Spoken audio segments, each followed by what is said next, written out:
Chroniclers of Chaos contains profanity, violence, and occasional adult situations, and is not meant for pupils under the age of 18. Viewer and listener discretion is advised.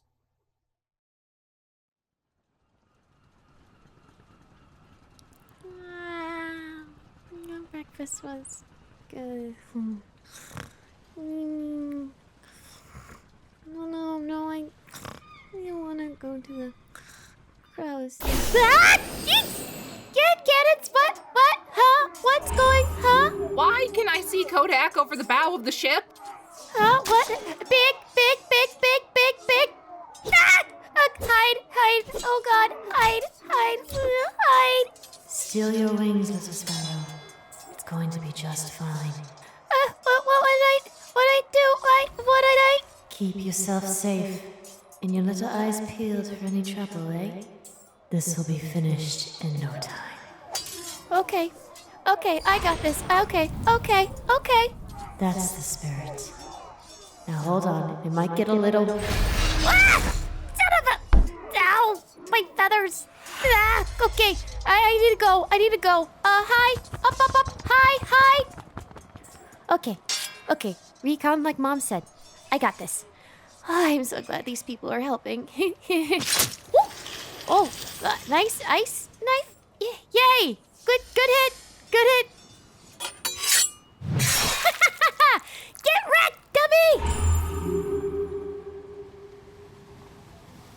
Is it over?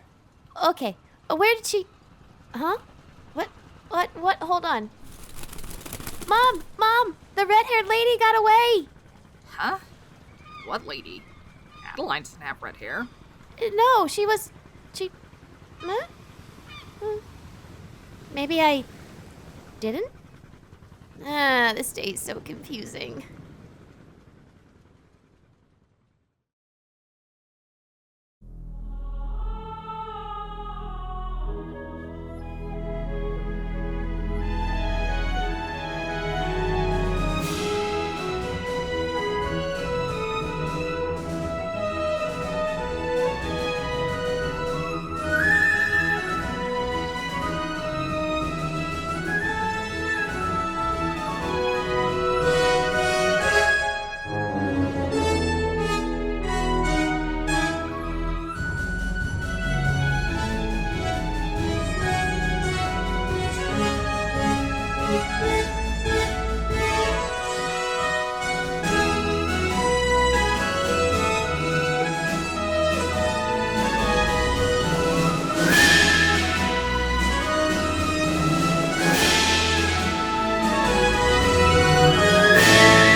Welcome back to Secrets of Skyhorn Lighthouse, the Fiend, Session 2. I am your Calypso of Chaos, Chelsea Wingo, and below me, or around me, should I say, are my scoundrel pirates. Say hi, scoundrel pirates! Hi, scoundrel pirates. I did not take something from Bradley Mulligan. Do not come at me. This was just inspired at the moment. Okay, cool. Before we get started, let's once again introduce our round of players, starting to who I see on my right, which I believe is a Webby, but I cannot tell because of the wonderful makeup they have on their face. Please introduce yourself. Hi, I'm Webby. I am playing Mr. Kodak, of which is presented on my face. Yeah, and the context, fantastic. I love it. You did awesome. And I think below Webby, from what I see, is a water genasi that might be in their, human form right now. Hi, I'm Sarah, and I'll be playing Dagon, water genasi rogue. So, yeah. So mysterious. I love it. And then below them is our resident psychopath, is what we've been calling him so far. Travis, I'm like Chelsea said, I'm playing Craith Verin, the tiefling artificer psychopath. No shame. No shame at all. Living here. I love it. And two who I see on my left, but probably their left, their right, I don't know. Just bear with me. Is a lovely being that is probably very scared of the psychopath that they are now partnered with. Which one is that? That's you. That could be two different people. That's most of us. Yeah, isn't that everybody here? That's describing everyone in this Everyone crew. is scared of them, but you were the most scared with when you were backing away from them. So Yeah, true that. That's what got us into this mess. The one that's Anyway, most all of her element, we'll say that. Yes. Pretty but not here. Hi, I'm Teacup, and I am playing the lovely lady Adeline Peregrine, your bard for this evening. I love it. Oh my goodness, that's a fan. That's a fan. I love it. Fabulous. Yep, there goes our artificial with the electronic fan. It's amazing. And of course, we cannot forget, last but not least, our awesome VTuber. Please reintroduce yourself. Hello, everybody. My name is Ota, and I am playing Lain, the party's resident rogue warlock. We also have her precious best friend, the little sparrow Chun. Chun, little sparrow. Chun has become one of my favorite NPCs that I've ever encountered at this point. I think aside from Kodak, Chun's the one that's be like, we shall not let harm come to this bird. Alrighty. And with that, I think it's now time to get into our session. And we ended at the point where Kodak only saw the chains start winding around his right arm and wrist and tightening their grip on them. And that is where we pick up our story. Now, Kodak, so that you are aware, what has happened is that now, because of the chains that are around your right hand and wrist, you're going to have disadvantage on ability checks with that right hand because you have been partially restrained. And you still remember hearing the last words echoing in your ear in the back of your mind as you hear, "You know the consequences of when I don't get what I want." The time is yours. What do you do?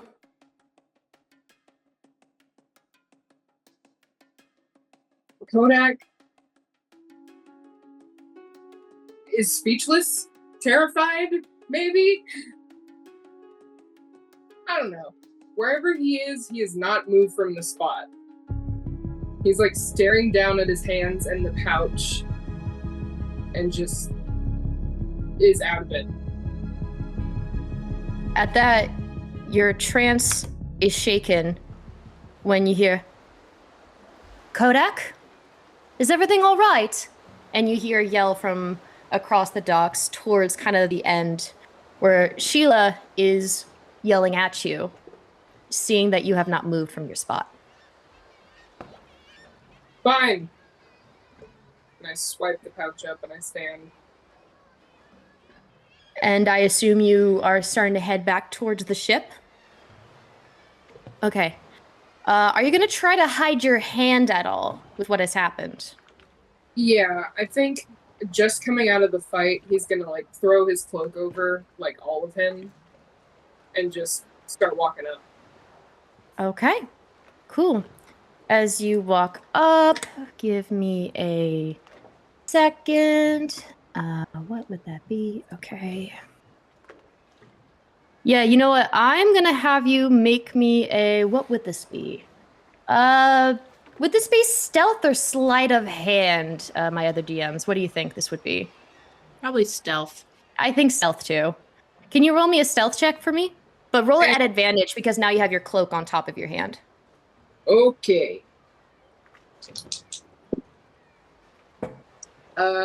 Total of a 22. 22. Okay. As you are starting to walk by Sheila, She kind of looks at you up and down and is like, are you sure you're right? You don't look like yourself. Though again, I've only known you for the last, 5 minutes or so? The last 5 minutes I've been getting the shit kicked out of me, so obviously I don't look up to pure form. Make me a persuasion at advantage. Okay. Because it is something that just happened. Oh, I'm good at these, guys. That is a 10. A 10. Double checking, you don't have advantage. You don't have inspiration, right? I do. You don't have to if you don't want to. It's okay. So it's 10.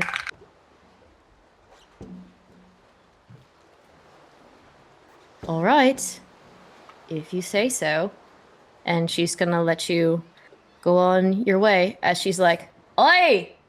We getting on a ship or what? Do you want to be stranded here without a job?" And the last remaining bandits that have just started to be like, "Oh!" and start running towards the ship and are just now heading towards up it. So, everybody else, are you still looting the bodies or have you gotten your way to the ship right now? Dagon was finishing up looting the body that he and Adeline took down. But we already did that last session, so he's probably still on the docks, just kind of observing the scene. I don't think he probably would have been paying attention enough to see Kodak's farm situation. I think he was too busy trying to find some loot. Yeah, I think he'll do one last kind of check and then start heading up towards the ship. Okay. With that, make me an investigation check.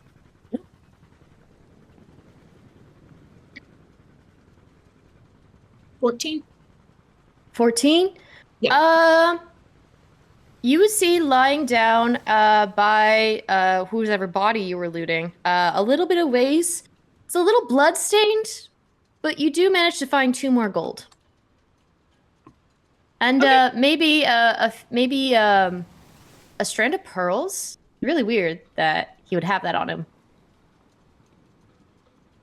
Okay. So 2 pieces of gold with blood kind of stained. And then a necklace, pearls. Yeah, pearl necklace. Is there anything like special that I can tell about this pearl necklace? Like, it's a little bit strange, but is there anything I can, like, anything odd? Are you asking if it's magical? Yes. Okay, I'm gonna say that that's gonna be an Arcana check. Perhaps. Good for me.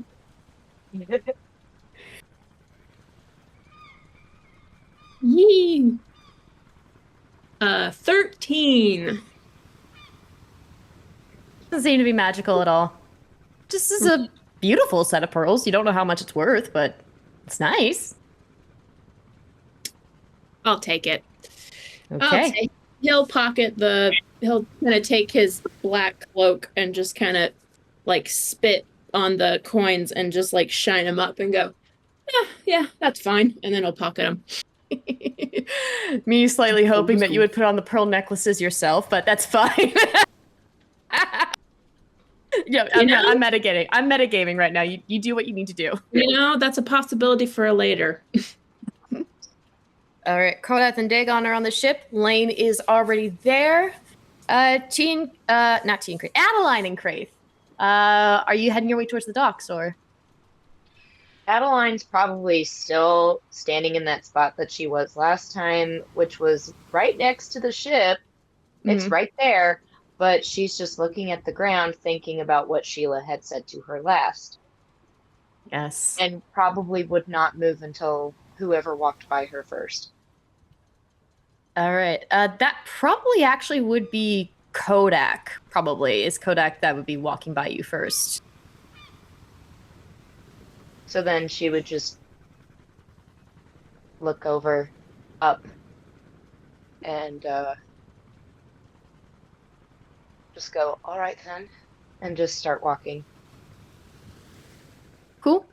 And I imagine Craith is definitely last because he's looting the hell out of all the bodies and making sure nothing is left unturned.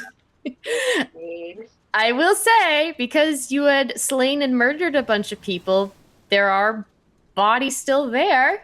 I don't know if he wants to get what he wants. Take his time and loot every possible body he can. And if no one's looking, he's taking teeth, ears, noses. Everyone hated him. Yep, there we go.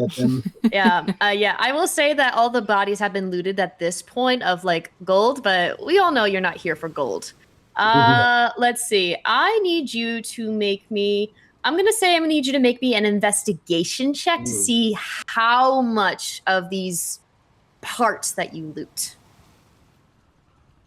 Dead man's toe. That is going to be a 15. 16? 15. 15. Okay, cool. I will say this is not your first time. So I think you managed to get a nice canine and a molar.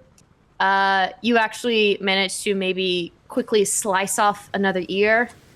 And just when you're going for one of the eyeballs, you hear Sheila, "Oi! Psychopath! Are you going to be joining us? Or should we strand you here?"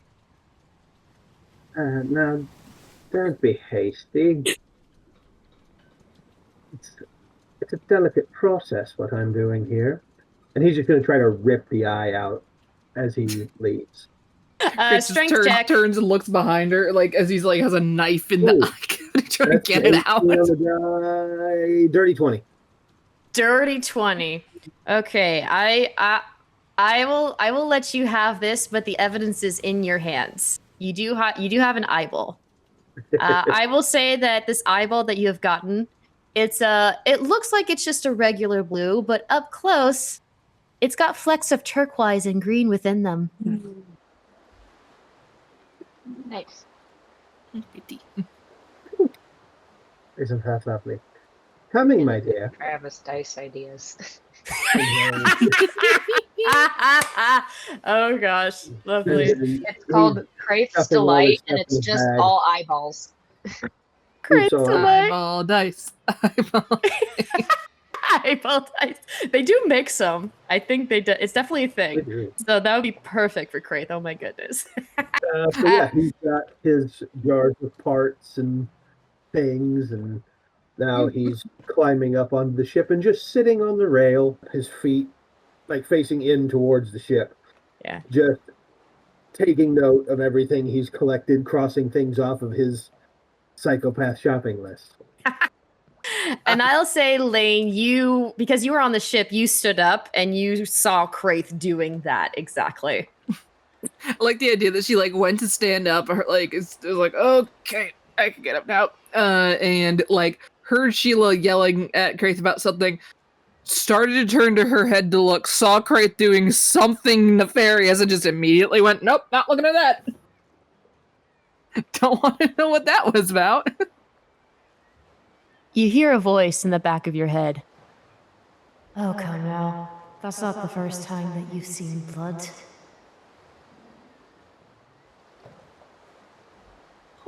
She will reply in her head, "Well, I mean, yeah, no, but like, its eyes, they're good. I like it.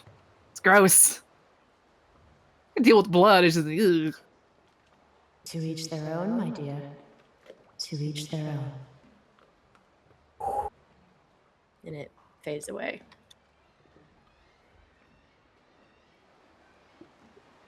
And at that moment, even though she knows it's gone, she's just like, there's just a thought in her head of like, we need to have a conversation about what you've been doing with eyes in the past. And while you're thinking that in your head, you hear Sheila say, "Are you all right, my dear? Did he trouble you with that act that he did?" Oh, no, I mean, I don't want to look at it, but this isn't bad to say. I'm kind of just getting used to whatever weird shit he gets up to. No, I'm okay. Me both, my dear. But I'll admit that I have seen way worse on the battlefield. So, Oh yeah. just take it in small doses, my dear. It should be fine. Sheila then turns and starts counting. Okay, 1, 2, 3, 4, 20. All right. Well, if that's the end, wait, hold up there. And you then hear this booming voice start kind of from the edge of the ship as you just hear a boom, boom, boom, boom as the footsteps come up, and then a figure leans down and is like, wait, you have room for one more. And as this figure stands up, holding their glaive in their hand, you all see a very familiar Triton enter the ship. Ooh. Oh, you lot. Hi. Remember me?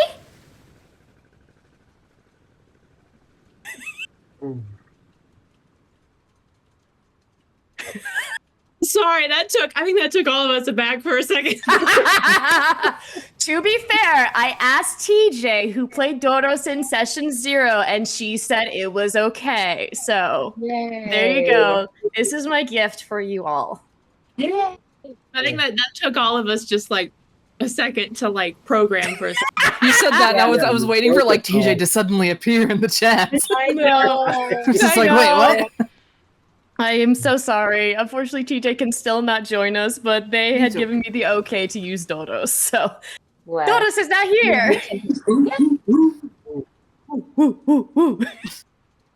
He's just like, aren't you on house arrest?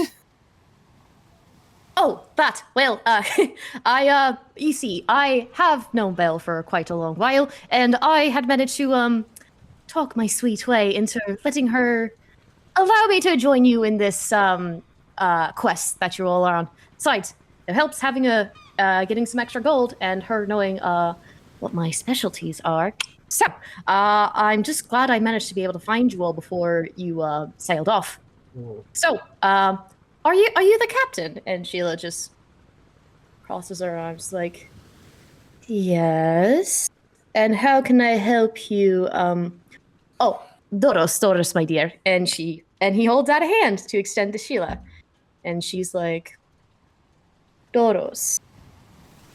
Sheila Coppertree? Yeah, I know who you are, Sheila Coppertree. That's what, yes, I know Sheila Coppertree. I've heard you around these ports and all that. Right. Does everybody want to make an insight check? Yes. Yes. With my new dice. Yes. But I will say... Disadvantage. Yeah, Craith is not paying attention. Okay, that works. He's inspecting his body.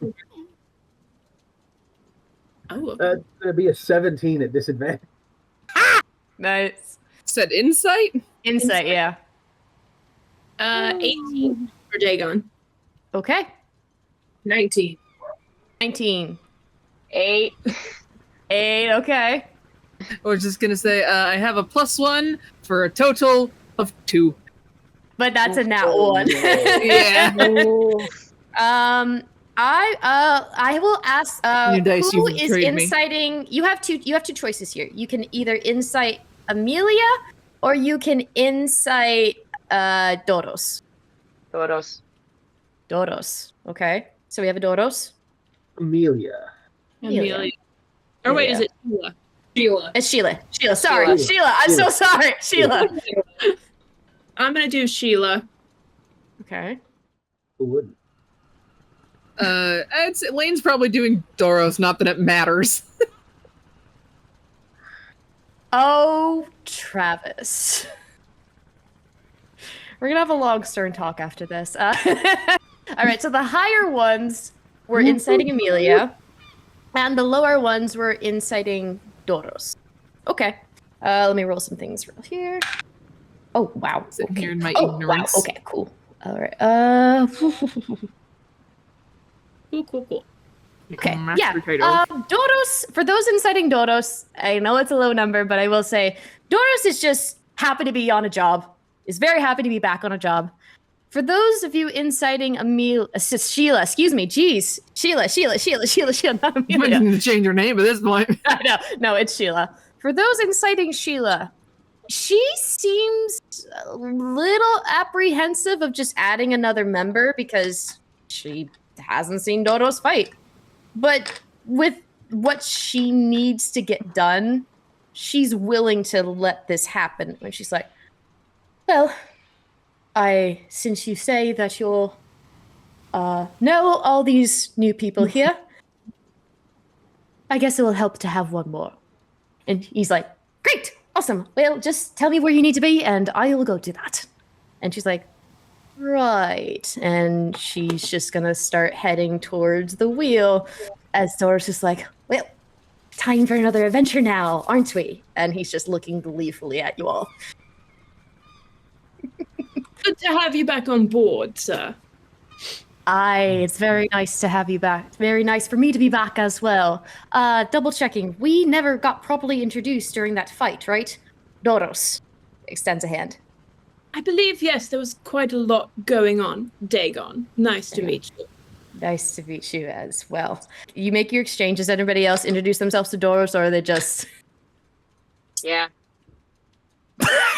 Just, yeah. Yeah. Yeah.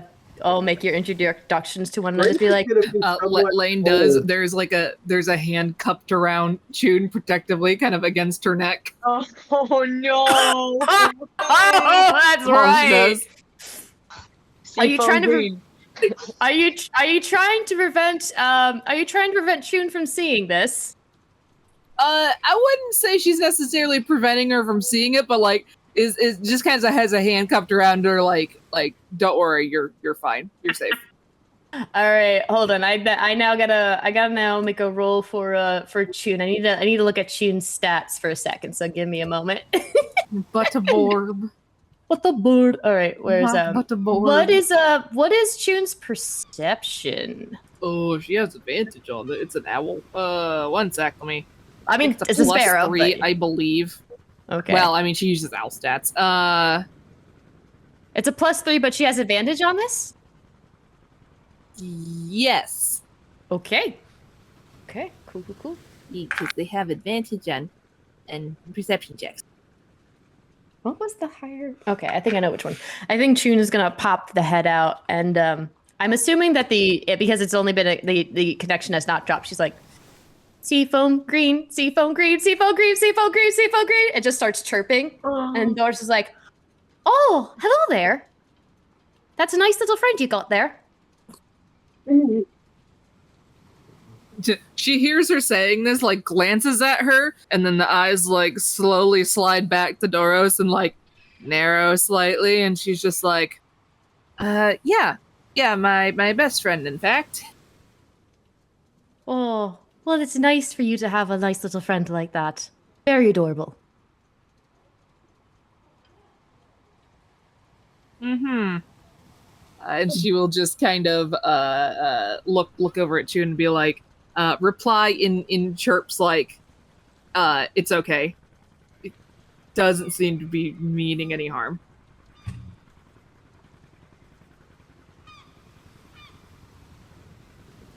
And if he tries, I will stab him in the balls. Is everything okay there? I hope my presence doesn't offend you. I don't mean that at all. I just want to see if you all needed help. And the money is not gonna lie, a big thing here. No offense taken. Somebody startled her this morning, so we're a bit on edge. Okay, and let's see if... Well, that's definitely not great, but yes. No man left behind, and no animal or friend left behind as well, right? Precisely. Right. And then it's that point when you all hear, by the wheel, Sheila saying, all right, everyone on board? Let's all head out to sea. And at that, you all start heading out of the port. Now, it's gonna take about 3 hours or so to get to where you need to go. So this would be when you're having your short rest. Even though what you see up ahead is a lot of clouds and fog and seemingly dark, ominous things around your destination. The trip seems to be mostly fine. There's a couple times when water splashes up to the side of the ship and maybe gets some of the bandits a little bit wet. Some are doing their duties and helping with maintaining the sails. Some are playing music, keeping each other company. Dodos has actually decided that he is going to help with the sails as well, with tugging and pulling on the ropes and guiding in the right direction, especially with him being a sea creature, knows how to handle the waters very well. How about we all roll initiative to see who goes first? Because this is a little session for you all to have some fun with. Off the table. Completely gone. The session before the session. Let's see if I roll better this time. Please, Please, new pretty dice. Don't betray me again. 17. Okay. Are we adding our initiative bonus, or is it just Yes. the dice? Yes, add the initiative bonus. Why not? 22. 22? My god, Ota. Sorry. 11. Okay. 4. 6. Oh, my poor boy. So Kodak is 6 and Dagon is 4? Yeah. I'm Okay. going Well, you go last. single digit. You go last. It's okay. It's okay. It's okay, Big Fella. Okay. It's okay. It's all right. I like single digit more anyway. All right. So I would say, Lain, you are now top of the order. So what would you find yourself doing while you were on this ship? What would you be doing, spending your time doing? Would it be helping? Would it just be sea watching? What would it be? What time of day is it? I would say, because it was the morning, then it was like 5:30. It's probably closer towards the evening, like 8 o'clock, 8:30, around this time. So it's a nice evening time, Gotcha. with a That nice has made kind the of decision moon. for me. This background. Yay! I love I it. have one that's more a little more evening-y than the other. That's totally fine. It's all good. Thanks for reminding me of the time frame, because I was like, wait, this should be no, it's gonna be about 3-ish hours. So it's gonna be between like 5:30 and 8:30 to 9 between now and your final destination. What Lane's probably doing, at least initially, is that she is probably kind of stretching as her wounds are kind of are shedding and getting a little bit of magical healing and so on and so forth. She's probably doing some stretches and like walking around, just knowing that like she doesn't want the muscles to get like stiff as they're healing. Mm-hmm. She's learned that in the past, that lesson in the past, and she knows better. So some light exercise to keep herself limber as she's healing up. I would ask, because I imagine she's not quite pacing around the ship, but she's kind of like making a slow circuit. As she like walks by Kodak, would she notice not necessarily like that the chains have tightened, but like the results of that having happened, like that the skin is like kind of gone raw and like, I don't want to say red, I don't know what color lizard skin turns under chain, but like just the side effects of that on Say, because Kodak, you still have your cloak on, right? Well, So I'm gonna, or would No. you?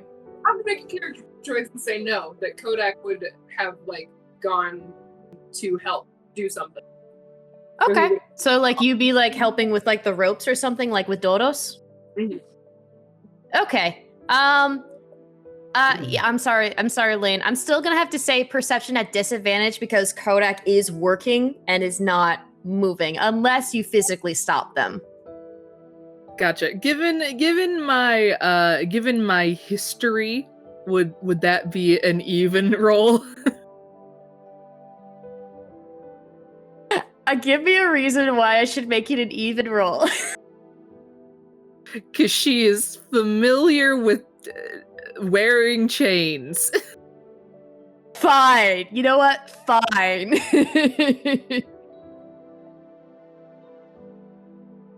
What does that mean? Perception Yes. is a 14. 14. Okay. Kodak, I put a DC in my head. Yes, Kodak? You go ahead. I can save it. Oh no, I wanted to see what your what you wanted to raise your hand, because I want to see what you wanted to do first before I threw out my idea. Well, were they successful? Did they? That's what I was gonna ask. I have a DC in my head, but do you want to do like a stealth or something with advantage, because you are technically helping the ship, so you are hiding the fact of your chains? I'll roll it if it'll make you feel better. Sure, yeah. I have a DC in my head, but...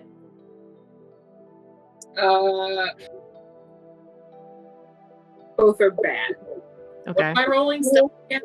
It was stealth, yeah. 14.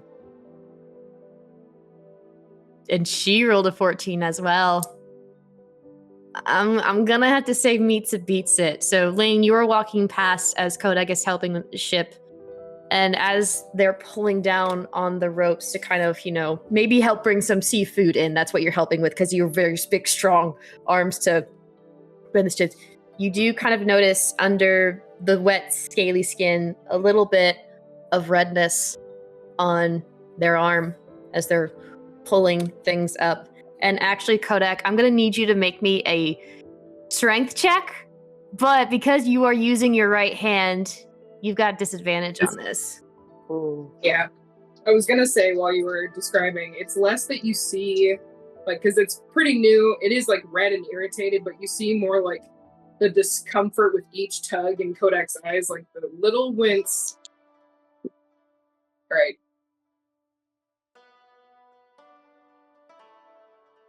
Oh no. I rolled a natural 1. For a total of, it's not gonna matter. But strength check. This music, it's so fitting. So fitting. Oh god. If it's an athletics check, it's like a 6. 6. I'm gonna say, as you are pulling on this in, you clasp with your right hand, but a little bit too tightly, where the chains move a little bit, and you're like, and the rope slips through your hands for a bit, and the seafood. Having been watching, like keeping an eye out on him, when I see it start to slip, can I like jump forward and grab the part of the rope that's behind him and like try to anchor it? Sure, give me a strength check. Oh god. What is my... Oh, this is going to go so well. Let's say the ship, this is where it was, it's now like here because it slipped through. You're trying to make sure that it doesn't go any farther down. That's a -1 for 11. 11. I think you grab onto the rope, but it like kind of like that scene in Mulan when they grab the arrow, it starts pulling you towards the sea, as you can't hold the weight of this because Kodak was mainly doing this by themselves, and so it starts pulling you towards the sea, and the thing goes the down. Boot heels are digging, are like, she's like leaning back on her boot heels and going across the deck. Is Dagon anywhere close? Like, can I see what's happening? Where do you, without metagaming, where do you think Dagon would be? Well, I mean, we aren't really, I don't want to go out of initiative order, but I just didn't know if I would be close by. Would you have been in the middle of the ship? Would you have been in the bow? Would you have been the stern? Where would you have been? Well, I had 2 options for what I thought Dagon might be doing. Okay. I was going to say he was either going to be up in the mast, up in the sails, checking on stuff. He likes to do that because up above. Yeah, he likes to climb, so it's great for him to practice his climbing skills.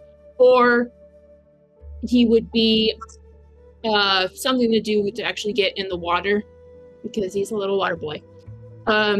So probably either doing that or like checking along the actual, like the bottom, checking to make sure everything's good and okay. It was either those were the two options that he would be doing.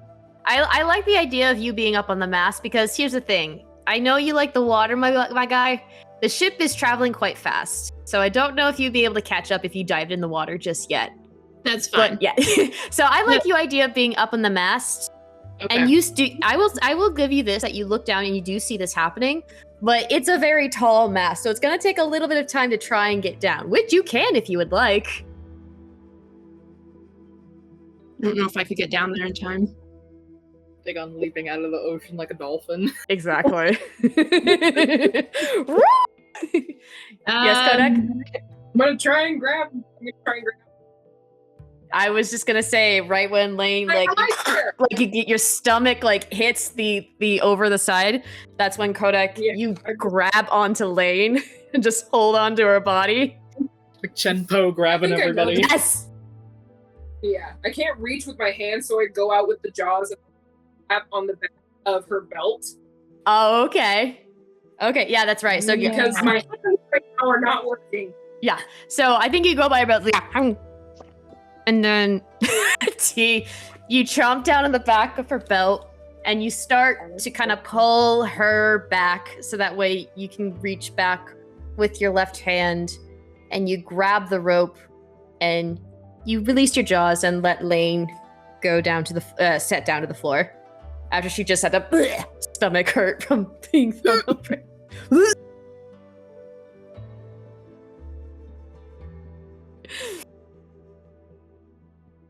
I'll say she probably hasn't let go of the rope. She's trying to like kind of get Kodak her feet is standing under over her. you and you're just like,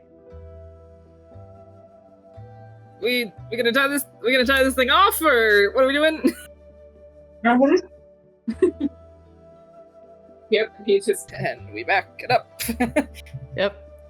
And the two of you hoist the fish and manage to bring it down to where the other bandits are waving you, so that way it plops down into the middle of the ship, and then they start putting and sorting it into barrels full of like the barrels to like set of like what's good, what's bad, and release the small ones back into the ocean. But they have done that, and you two are now standing looking at the thing or looking at each other with what just happened.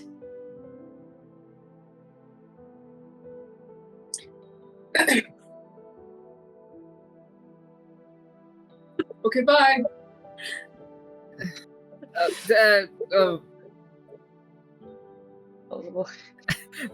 Trying to figure out, I'm like, how does Lain do this thing I kind of wanted her to do? Actually, she would just kind of follow Kodak till we're like a little bit a ways from like everybody else and be like, actually.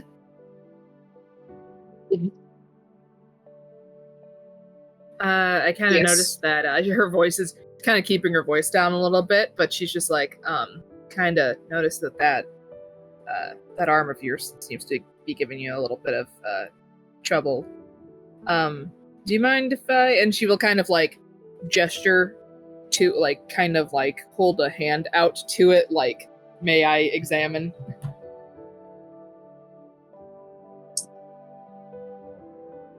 Kodak, give me a history check. Okay. Oh, I'd say he could also give her as. Actually, I'll do that in a minute. 8. An 8.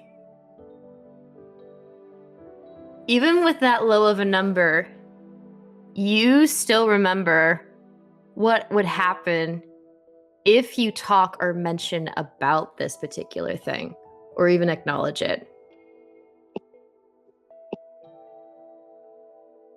So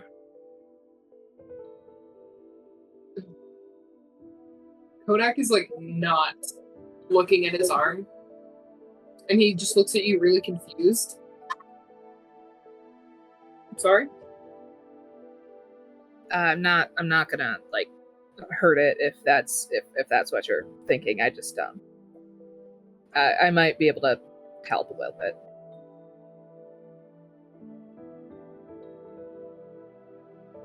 He's frozen. He doesn't know what to say, know what to do. He's just looking at you like If you want to make an insight check, just to like read his face. Certainly. Yes, definitely do so. Insight. That is a 14. Okay.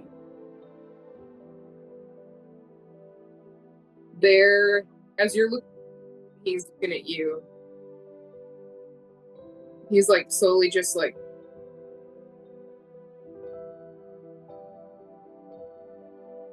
And he's like gritting his teeth, like not saying anything, just.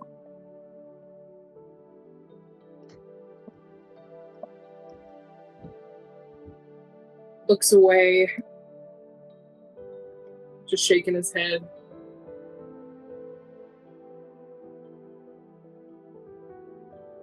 But he looks terrified that you're even asking about it. Like, it's not a fear for him. It's a fear for some. Okay.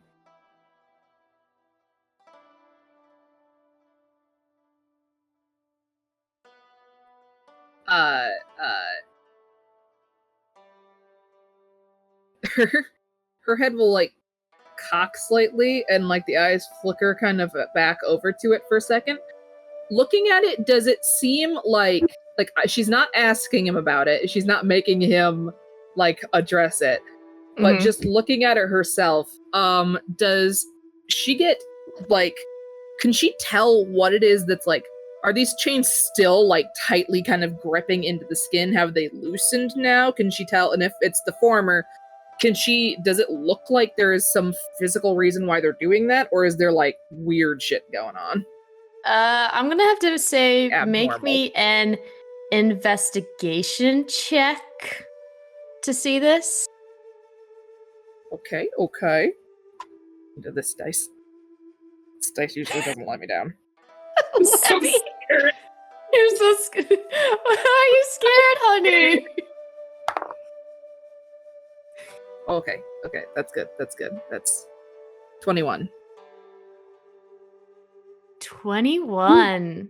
Like, she's not like leaning in to look at it, it's just like quick glance. Quick glance. You've had your fair share of history regarding chains and shackles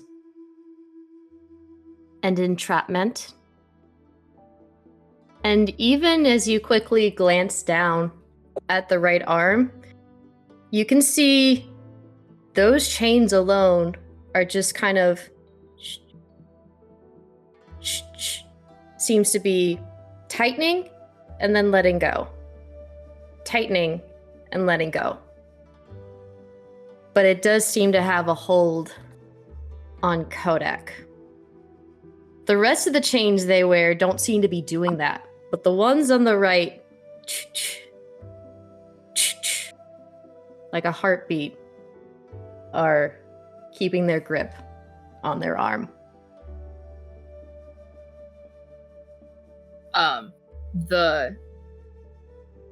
She's getting the feeling like just from his mannerisms that it's just like, I cannot address this. Like, do not ask about it. There is a reason you cannot ask about it. So she will not. But so she kind of goes,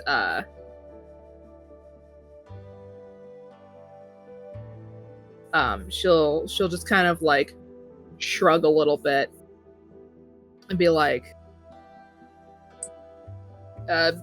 be careful around those ropes, they can be tricky. And she'll go to like walk past him, and as she does, she kind of jostles a little pouch on her belt and like lifts one arm slightly, and then like very much under her breath, just for him to hear, as she is walking past him, she's gonna reach up, because I imagine with their height difference, she has to actually like lift her arm a little bit. She reaches up and she like presses something into his palm as she's going past. And just under, like, well, kind of slow a step as she's going past, and she's just like, if you can, helps with the rawness. not the only Ooh. person who's dealt with being in chains before. Can I have Kodak roll a perception check? Nice. Yes, please. Perception, you say.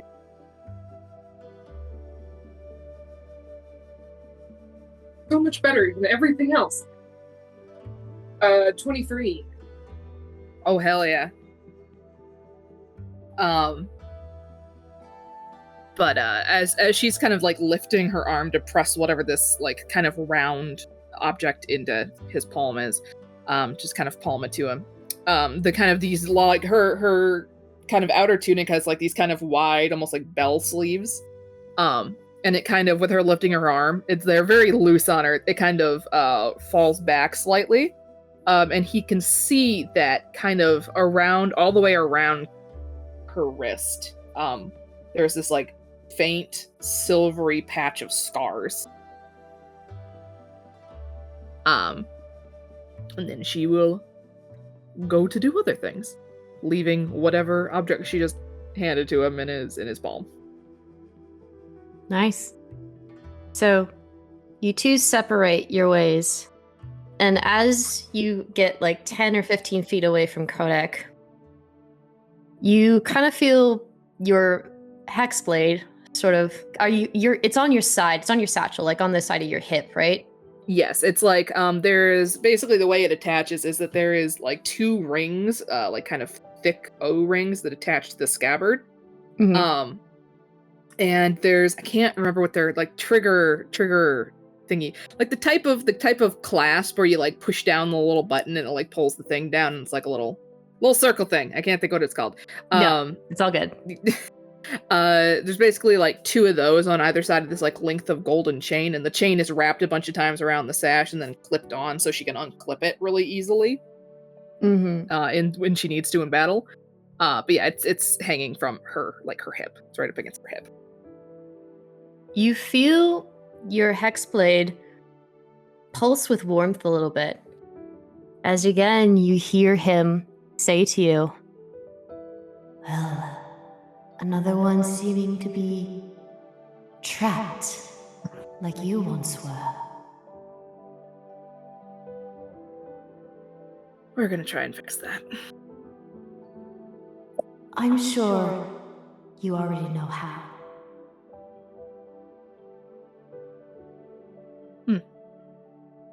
Well, you know as well as I do, nobody deserves to be a burden. Never. And the voice whisks away.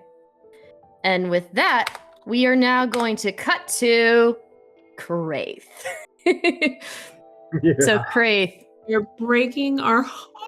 And Lain! Oh my god, I can't! Lain has all sorts of backstory. I can't. If this Lain goes has out so the way much I planned backstory. it to be, I am so happy with how I set this up for you two. You're gonna make me cry. Don't cry. I'm trying. You're trying. I love it. All right. I love it. Yes. Well, the rest of our party cries. Craith, what would you have been doing while you are on this ship? I mean, you did start off like heading up with your feet on the rails, but I think Sheila eventually told you to get off because she did not want you trailing and falling into water. I think Craith will have moved in ship somewhere, but is still like just sitting on a barrel, on top of the barrel. Mm-hmm. Because although he does basically live on a ship, he doesn't do sailor work. Nope. He is let out of his room for knife work and knife work alone. He's just about useless when it comes to being on a ship, and I feel like Sheila would have seen this very quickly, and the crazy eyes would have made her just say, "Okay, you just leave us alone." So he's just sitting on a barrel. He's watching the goings on and just scanning the deck while he makes some notes, tries to figure out exactly what the things in his little satchel will do. So. All right. If you're scanning around, make me a perception check. Ooh, that's a 19 on the die. So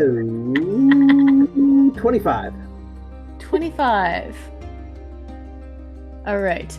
Yeah, so you are scanning the deck, and you do manage to see mainly a bunch of the bandits doing their work. Some are singing some tunes, some are doing things like that. But then there are others that are doing their own thing. And there are some that are just having a conversation between one another.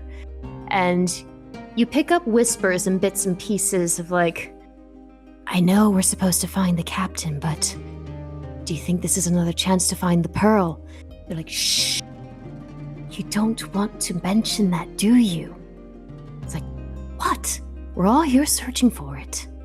I imagine the new lot Sheila has brought, they're probably looking for it as well. It's like, fair point, but you don't want them to give them the advantage to find that, do you? So I think hearing that, it changes what I was going to do. This is going to be fun. Craith is going to slide off his barrel and just stealthily make his way over to the group of sailors that aren't doing their job and are just chit-chatting. And he's going to try to sneak up on them. Like sneak up, surprise them, or sneak and still listen to what they're doing? Sneaking and still listening, not like walking without making a sound. Okay. I'm gonna need you to then roll me a stealth check then to do that. That is going to be... It's good. 16. 14 on the die. Yeah. This die stays over here because it's been good to me so far. I will say that you managed to sneak your way up, and you managed to hide conspicuously behind one of the many barrels you would sit on. As you then kind of notice one of the younger looking sailors is looking at us like, I'm sorry, but what pearl are we talking about here? And like, one of them that was mentioning it was just looking up and says, you seriously don't know? And he's like, tell me. And the one that he was conversing to looks over and gives them the nod ahead. And the one that crafted this story leans in just like, legend says, somewhere around these waters is the one and only Pearl of the Undertow. Many have tried to find it, but have been very, very unsuccessful. And word says that if you get it, you're granted some form of immortality. And the young sailor just like is wide-eyed and it's just like, no, really? Immortality? And the other's like, shh, keep your voice down. He's like, aye, that's what they say. But again, none have been able to find it. And there are those that say it is a death wish to find one, given the fact that a certain creature might be after it themselves. And the sailors... Mm-hmm. Sorry. No, go ahead. No, go ahead. What are you going to do? You interrupted me. At that, Craith would pop his head up and just go, that sounds like something of a contradiction. How on earth could it be a death wish? Become immortal? Whatever creature must be looking for the pearl itself must be mortal in and of itself. How could you die after becoming immortal? It seems that our young sailor friend here is unaware of the consequences of immortality. Matter he's unaware of his own mortality, which I'd be more than willing to give him a lesson in. Not physically, but I could share the ins and outs of mortality, like dissection, those sorts of things. Anyway, I'm certain that your captain would not want you to be standing around gossiping like schoolgirls when there's plenty of work to be done. I, on the other hand, have never been privy to work. I'm mostly kept around for things that need knifing, disintegrating, those sorts of lovely things. So, how about the rest of you go back to work while I sit here and supervise and think more about this pearl? Make me an intimidation check. It's my favorite check of the game. I know it is! That is going to be a nat 20. Yeah. You motherfucker. Oh my god. That's a nat 20 for a 25. You... let's see, how do I word this? So the two older pirates that have been talking about this treasure back and forth, they get a little wide-eyed, and while they are not moving, you definitely see the fear behind their eyes. And the young sailor boy just starts cowering, and yeah, you know what? He even pees himself because you scared him so badly. No. He'll send the other two away. Oh no, my young friend, come here. There's no need to be afraid. Come here. I'll say at that point, the other two pirates are like, I don't know what the fuck you're on about, but Sheila will keep you in check if you're not careful. And they start walking away, and the young sailor is just like...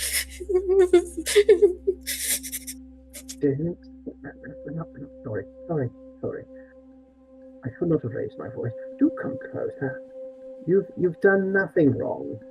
You've done nothing to warrant being harvested. So just come here. I promise old Uncle Craith's not going to hurt you. Uncle Craith. Okay, you're gonna have to make me a persuasion check, buddy. You're gonna have to make me a persuasion check. Ooh, that persuasion's not great. That is going to be a hot 8. A hot 8. Yeah, the sailor just stays where it is, but looks at you and it's like, you seem to know a lot about this pearl, with you trying to contradict them and all. Oh, I don't claim to know more than the average person would about it. It's just fun to contradict people that think they know more than me. Especially since they're trying to intimidate one so young and impressionable as yourself. I've always found that it's not wise to try to corrupt the young. Let the world corrupt the young on its own. You're going to deal with plenty worse things before the end of this. And besides, there's no need in you troubling yourself about some pearl of immortality or whatever. Besides, you're young. You've got your whole life ahead of you. Well, as long as you don't do anything to... Shit, I forgot where I was going with it. Rewind it. You're young. You've got your whole life ahead of you. So long as you don't do anything to screw it up. Alright, well, I probably should change as he now looks down at his slightly soiled pants. What was your name again? Craith. If you ever need someone to talk to, I'm sure you'll be able to find me. I'll be the one not doing the mundane sailor's work of pulling ropes and chains and fluffing out sails and steering the wheel. I'm much more intellectual than all that. If you ever need someone to talk to, don't hesitate. If you need to know where I am, and he's gonna lean forward, like kind of over the barrel. Mm-hmm. Look behind you. And he'll turn on a heel and just walk off. Darren! If you need a name, Darren! Just yells out his name before he turns and leaves and goes in.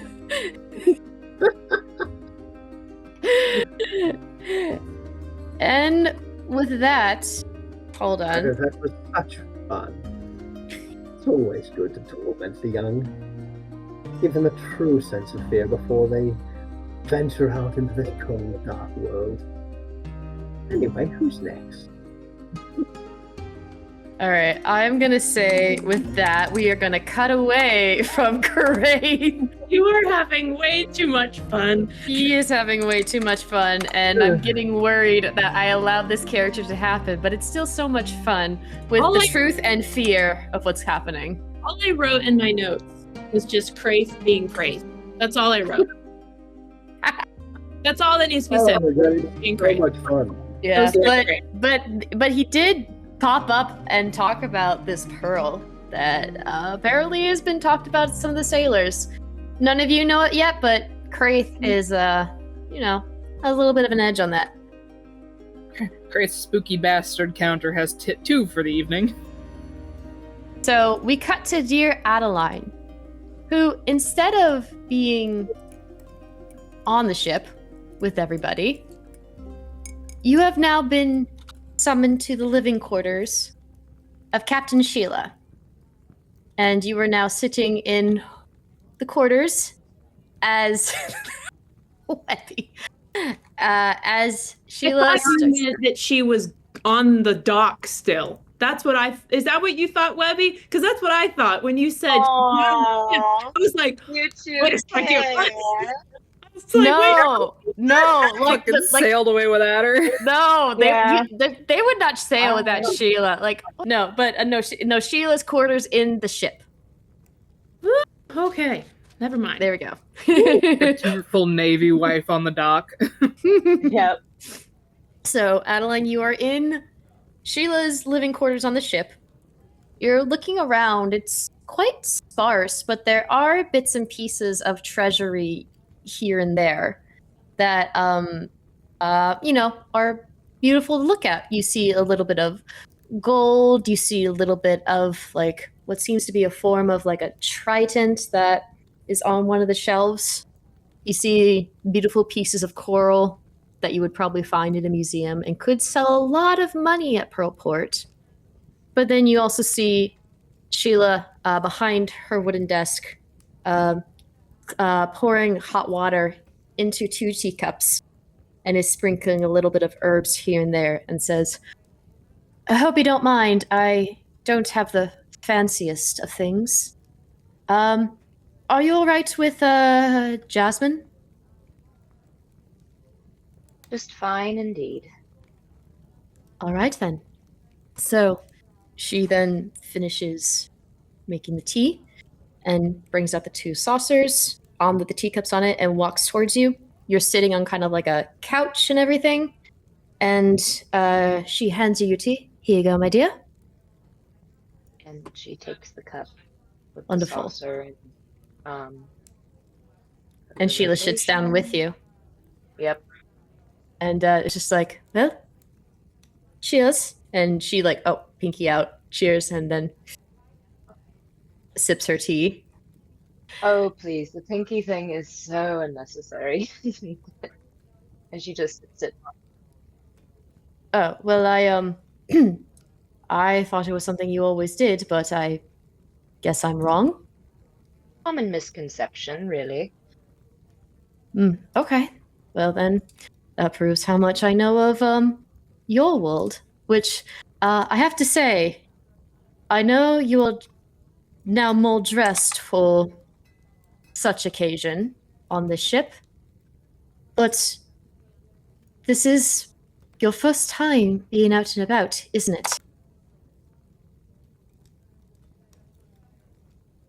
It's the first time I've gone the farthest. Never been allowed to travel before? You. Within reason.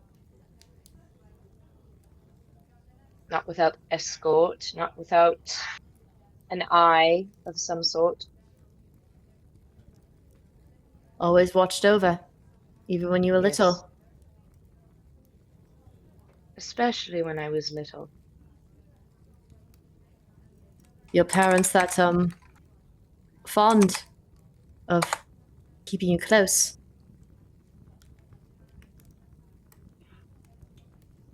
And I knew why.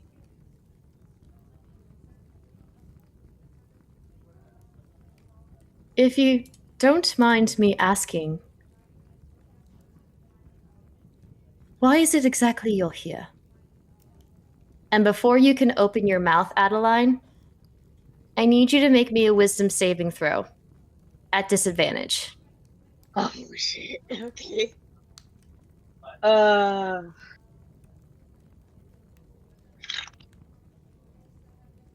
so mad. The first one was a natural 20, the second was a 2. All right.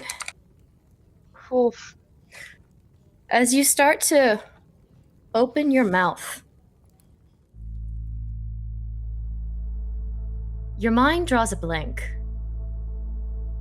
You shake it off and you open your mouth again, but you don't remember exactly why it was you came to Pro Report. You don't remember why exactly you were trying to find Sheila. In fact, it might be the fact that you're not supposed to find Sheila or anyone within this scallywag group. Because if they all found out the reward for your return, they could do it in a heartbeat.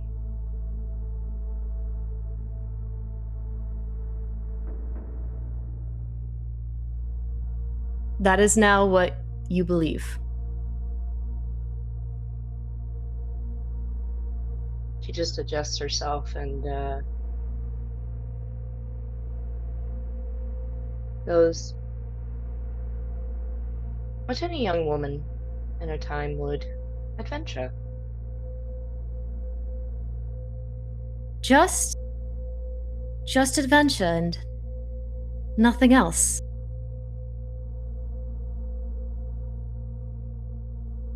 Nothing of importance. All right. Sheila is gonna roll insight. Okay. Because you were trying to be deceptive, I'm assuming, I need you to roll a Yes. deception check. Okay.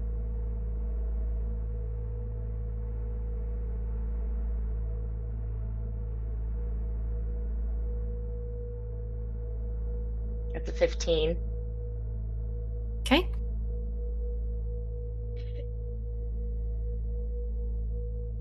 Amelia. It's not Amelia. Sorry, fuck. I meant Sheila. I keep fucking this up. Sheila stands up and sort of leans a little bit closer to get a good look at your face.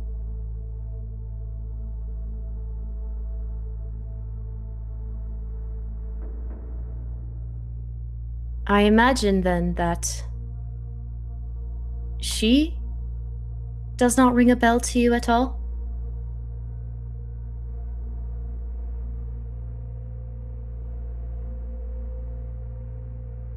Does she? Are you asking me as the DM? Yes. She doesn't.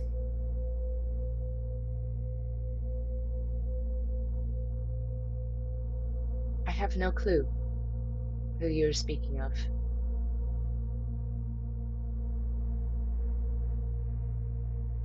Sheila sighs and is like, well, maybe I was wrong. And she straightens up and says, well, regardless of why you are here, I will offer safe passage if we manage to get out of this quest. And I guarantee no harm will come to you. I promise. Can the same be said for the others that I came with? Of course, darling.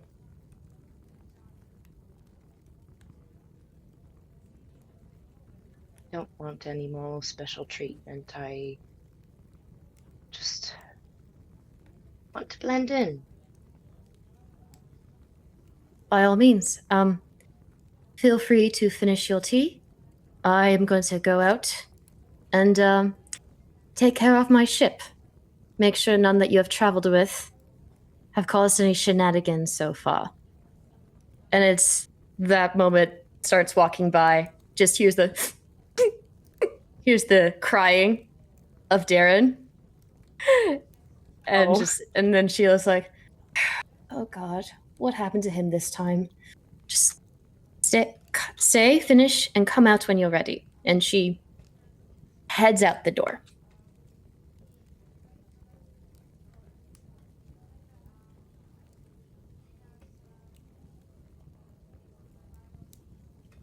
She's gonna sit there and she's just gonna start like pounding her fist into her leg and just is like, why couldn't I? Why can't I? And I think when you're pounding on your leg, you accidentally pound your bag of holding, and you hear like a crinkling of paper within it. She's gonna start fidgeting through and then pull whatever that is out. So you're looking what's in it? Mm-hmm. Okay. You open up this crumpled piece of paper, and it takes a little bit while, but you look at it, and you see that it's a poster for a return of the runaway of Lady Adeline Peregrine, with a huge reward for your return.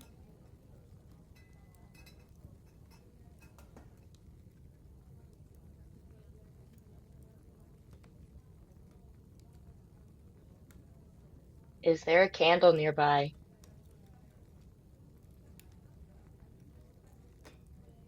You know what? I will say that there is.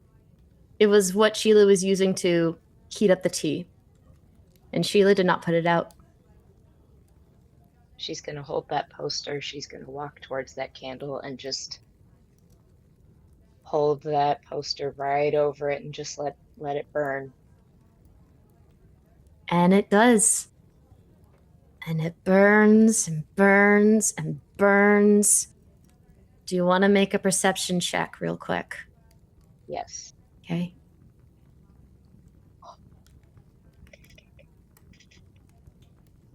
Uh, 17. 17. You notice as it starts to burn and burn away, you see the words seem to fade and disappear right before the fire gets to it.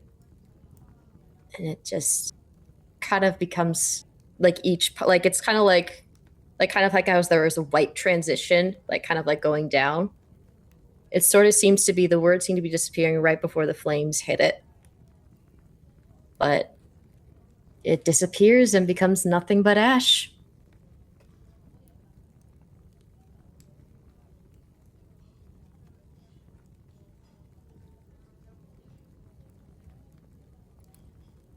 He finishes her tea and heads out. Okay. Do you leave the ash trail you made behind? Nope, I'm cleaning that up. All right. We will then say, as you start cleaning up, A lady never leaves a mess. we now cut back to Kodak, where you had just had your exchange with Lain. Imagine you just sweeping the ashes into the bag of holding. It is a bag of holding. Can be possible. She just dumps it out one day. What are those ashes for? Oh. That's why. In case of emergency, ashes in the eyes. Yeah. Very true. So, Sand. I will say it's been Pocket sand. 10 or 15 minutes after your interaction with Lain. Okay. I think Kodak has found somewhere on the prow of the ship, like looking out over the ocean, and he's still holding whatever Lain gave him in his hand. He's like hold in his lap, just looking out over the water. And he's still in that kind of like in-between state of, I'm here, but no, I'm not. And he's looking over the pouch that Lain gave him, and also the runes that he was given by his mentor from his home. You're looking and staring down at your runes, and you can't help but get flashbacks of the last final night you were there with your group, with your mentor, before everything essentially got burned up to ash, and you were then forced to be aligned with the captain that you now serve, that is partial to blame for what's happened with your hand.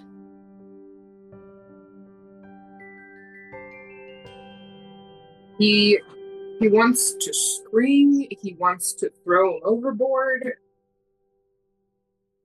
but he's sitting there, and then he like turns around and looks at the crew, maybe sees Adeline coming out of the captain's quarters. If he likes, whoever's closest is who he's gonna go to. I would say at this point, as you're kind of looking around, you hear like a, "Oi! Oh, you're right there, my friend." And you look and you see that Dodos is standing right by you. I imagine you're sitting down, cross-legged, and Dodos is on like one of those ledges and is like leaning over. He's like, "Oh wow, I never thought I'd be taller than a crocodile. This is the first." First time for everything. And Dodos kind of uses the glaive to whoop, swing up and then just sit cross-legged like right in front of you. It's like, "What's troubling you, my friend? You don't look well." Oh!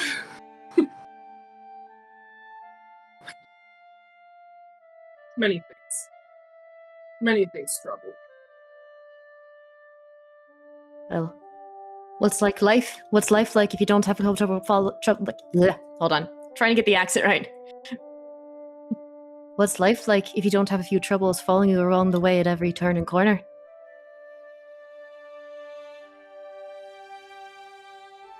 I wouldn't know.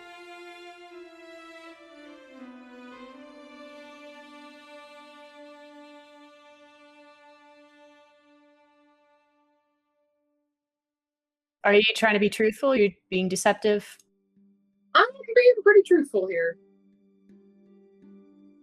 Oh, my dear. Well, let me be one to say that I know that whatever trouble you're going through, it will be resolved one way or another. And let's hope that it's for the happier ending, shall we?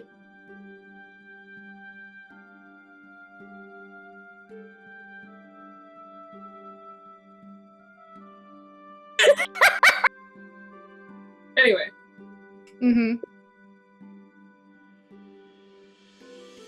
Here's to hope. Right. Well, actually, do you mind if I tell you a little secret myself? Only if it won't get me in trouble.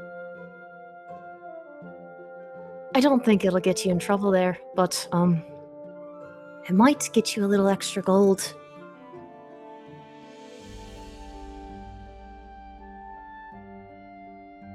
I'm not in it for the gold. Well, What would you feel if I were to told you that one of our members here is a runaway? It might possibly be worth a lot if returned. Again, I need... Again, I am not trying to start anything, because, to be frank, I like the lady, and I want to do this mission first. And maybe afterwards, we can see if it's worth the trouble bringing her back.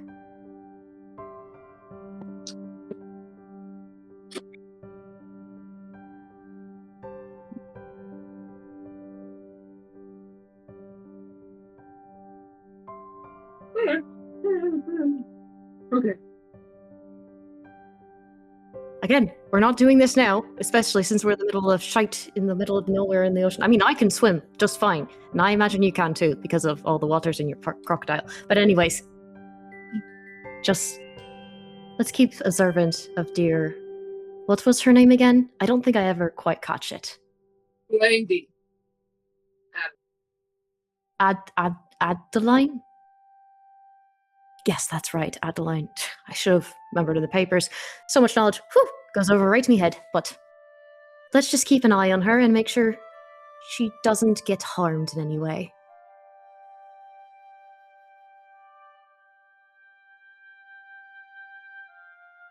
Woo! Woo!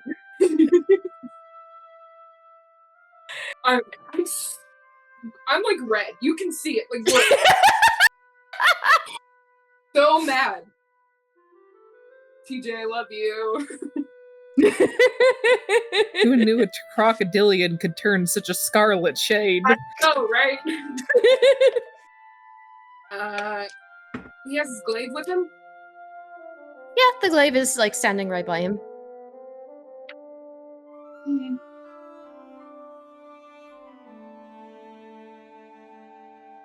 He just nods. Right, well, don't tell the others. Let's keep this between you and me, alright? And it winks, and it's gonna stand on up and be like, do you need anything help over there? And just goes over to another band of pirates as as Doris continues to help on others.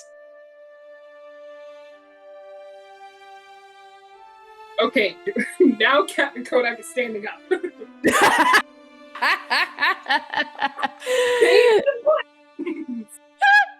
All right. And I think after that whole interaction, Kodak is going to head below deck. Oh, okay. Just cool off. He's got to go make another divot somewhere. Going to cool off. All right. I love it. So as you go on down, we then go to our final player, Dagon. As you have stated before, you are on top of this mast. And I imagine you are looking down and around, seeing what things you can find. Because unfortunately, Sheila has told you to not dive in the waters because doesn't want you to get lost in sea. But you have decided to obey and are looking about. What exactly are you looking for or looking at? Well, I mean, he's from his past experience, he knows what to do, what jobs are done. And he typically does the up in the mast working, checking to make sure the sails are good whenever you need to hoist the sails up. Especially if there's bad wind, he's the one that climbs up and does it really quick because he's a good climber. So I don't know what the terminology is for that, but he would know what it is. Yeah. But yeah, he's just up there. I think he would probably like ask Sheila, like, hey, this is what I usually do whenever I'm on a crew. Do you want me to do it? Kind of thing. And then if she says yes, then he will just go up. Honestly, even if she didn't say yes, he'd probably still go up. I figured he would. I would say you had the conversation beforehand of like, yes, I'm fine. Let me talk to dear Adeline and go forth that way. So you start. So It's been a little while. You're now in the mast. You're looking above. You would see at this point, Kodak. You okay, Webby? You're not good. Did I say something wrong? There's a lot going on. Okay. Tonight.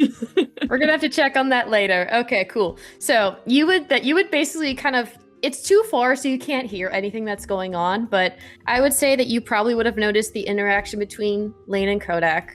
Mm-hmm. You would have also seen Craith scare the piss out of one of the sailors and intimidate others. He just figures that just based off of the interactions that he's had with Craith, that he kind of can figure what's going on with Craith. He's like, oh, poor boy.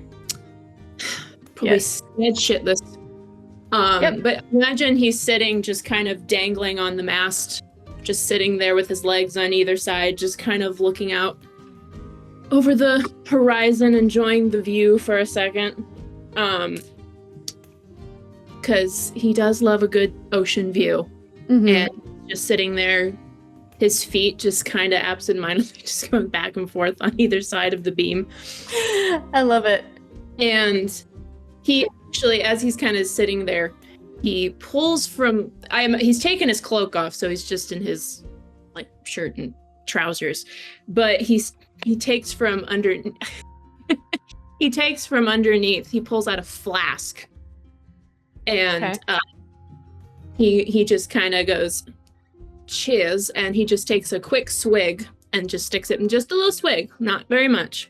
A little swig, and enjoys the view for a couple moments before he has to talk to anybody. He's just sitting up there enjoying the view. Nice. So I'll say you've seen all the other interactions. You see the ones with Kodak and Doros, and you also see Adeline returning and Sheila returning, and she kind of looks around and is like, "Oi, blue boy, do you want to come down here so we can have our little chat?" Oh, we're having a chat, are we? Oh, right then. And he takes the rope, like a rope, and very effortlessly just slides down it and just lands with a thud right in front of Sheila. Make me a perception check as you are doing that. Okay.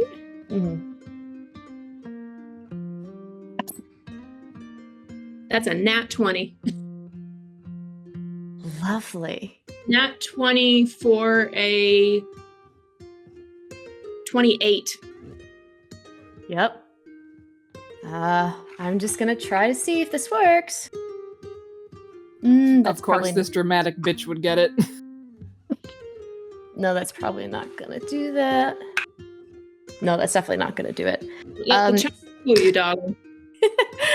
As you are sliding down and you start to land, I say you land about like 10, 15 feet away from Sheila, because she had walked out, but she stopped. And she's kind of turning around, and you can hear whispering of like, "Don't worry, you're safe." Do I see who she said this to?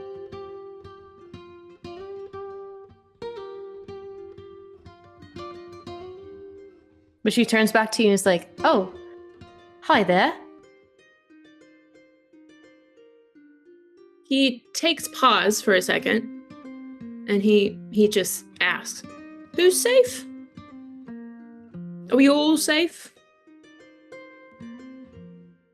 "Yes, you are. You're all safe." Well,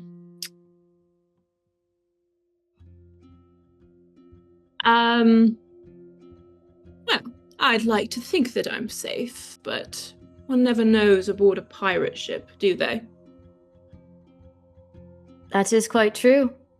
But if you want, you can just look deep into my eyes and see that I am telling the truth. Oh, darling, I could look deep into your eyes, but I don't think you'd want me to. That's for another situation. Oh. Trust me, I'm way too old for you. I might like that.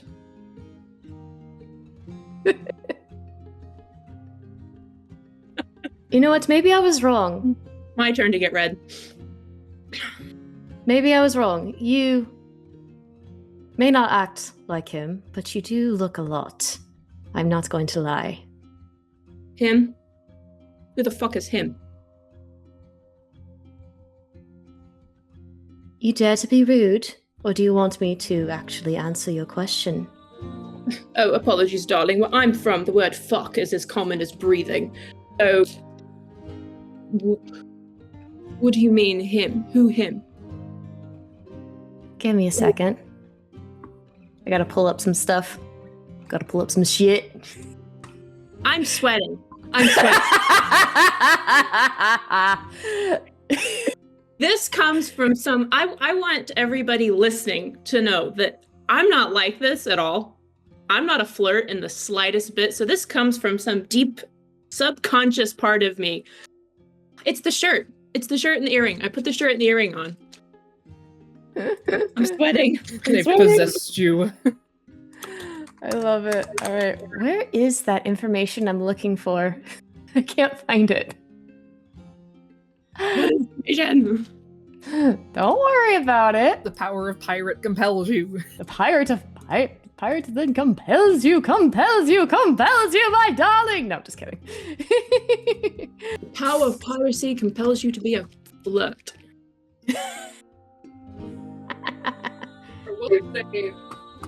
Was it a perception check that Dagon rolled? Yes, it was a perception check. Then wouldn't Dagon have also seen the chains? Well, you had already gone down the ship by the time that Sheila had called for Dagon to go down. Dagon was up on the mast.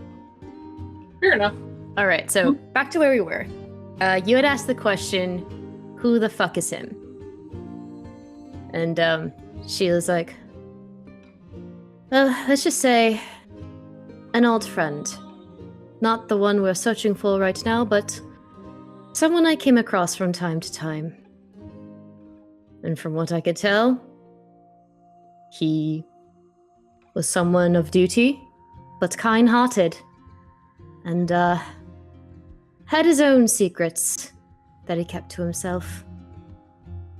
It's unfortunate the way he died, though. Well, I don't know what you're talking about, darling. I don't know who him is at all. I don't know who you speak of, but he sounds lovely. And as far as secrets go, who doesn't have secrets? Oh, this one.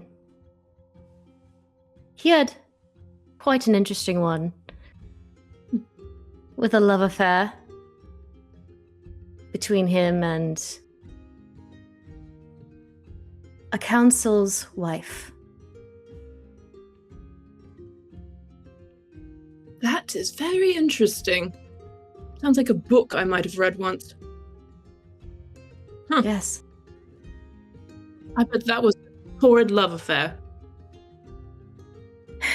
Well, from hearing his side of the story, he was very much in love with her, as much as she was with him. But, apparently, he was discovered next to her lifeless body covered in blood. Wow. That is interesting, to say the least.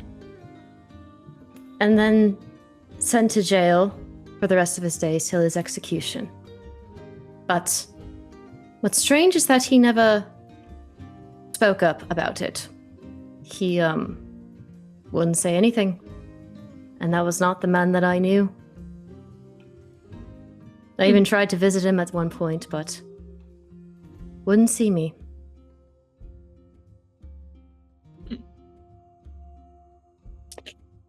And you think I look like this person? Is that the similarity? Because you see one person with blue skin, suddenly we all look the same? I don't know the fact that you're trying to sass me there, my dear. I'm a sass. I can't help it, darling. I'm sorry, but I don't know. Do I look like this person? Is that why this sparked your memory of this poor soul? You do. I mean, Interesting. Let me ask, are you a full water genasi? I don't know. You don't know? I mean... And he kind of looks down at himself. I'm blue. I've got the ears. Water doesn't affect me in the slightest. I can breathe. I can swim in it. I can do this, and he snaps his fingers, and there's a bit of the ocean water just comes, like, up, and it kind of just floats there, and he snaps his fingers, and it falls down again. Like, I can do that. I can do a few other tricks. But what is a full water genasi? I don't know. I wouldn't have the slightest idea, my dear. I mean, a normal person with a not very keen eye would say all water genasi look alike, but you do have his features, and it just... I don't know. For a moment I thought I saw my old friend, but... Again, it's been a long time since he died. At least... 1-2 decades ago?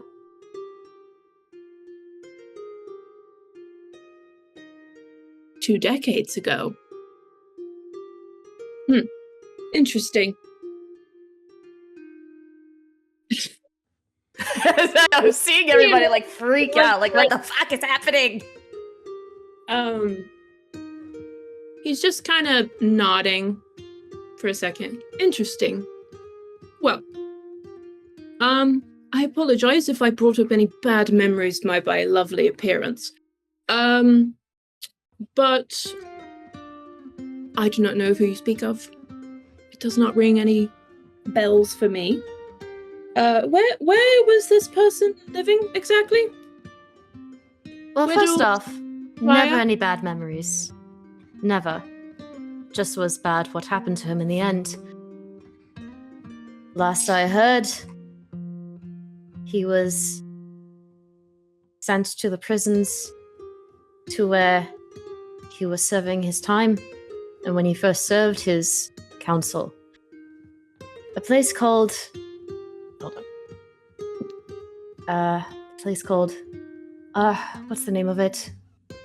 Well, he was working for a powerful member of the council, Neverwinter. Neverwinter. I haven't been there before. It's far up north, isn't it? It is. Neverwinter. Sounds cold. I don't think I'd like it there. I don't think you would indeed, but, maybe if he was alive, you might have liked him. Maybe. I don't know. Actually, I think I've only met one or two other water genasi in my life, so it'd be interesting to actually meet a fellow genasi. But sadly, life does what life does, full of tragedy. Indeed. Well, and then I think she will take out her own thing of a bottle with whiskey in it. We're going to pretend this is a bottle of whiskey. And he see that, take his flask out. Manners. Cheers. Cheers. And then points up to the skies to, cheers to you, Delta. And then... What was that? Delta. Delta. Seems a bit ordinary for a genasi. For a name. It was his. And he was a proud owner of it. Well. Cheers to old friends. Indeed. And downs the rest of the whiskey and is like, right, well, I'm gonna go about. Internally, he's putting on this front of calm composure, like he doesn't know what's this conversation. But internally, he's just putting the information in the back of his head, and he's just like, interesting. He doesn't think it pertains to him, but he's a little intrigued by this story. Finds it ironic that she thought it was this old friend, whatever. But again, in the back of his mind, he's also like, well, maybe she just thinks we all look alike. But yeah, he's putting that in the back of his mind. Give Sheila some credit, my dog. Blue, when you're blue. There's also the features, and when you're blue and you got pointy ears, you get pointed at a lot as a kid. Mm-hmm. Yeah. So I think at that then, you are going to. I need you to make me a perception check as Sheila's walking away. Okay.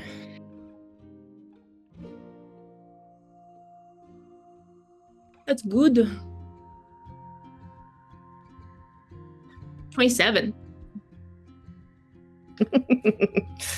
All right. He sees all. As you are standing there, you hear a creak, creak, creak, creak. As you hear creaky footsteps that are now walking behind you. Behind me? Yes, behind you. Can I tell how close they are to me? They're relatively close. Like maybe 5-10 feet away.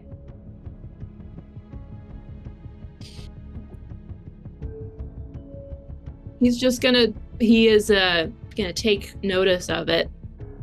And he's just gonna turn around. You don't see anything there. But I will say, with what I rolled for the stealth, you kind of can look at the floorboards and can see when they're sort of being weighted down. A little bit. It's very hard to tell. I can see the imprint of where steps might be. Yes. Hold on.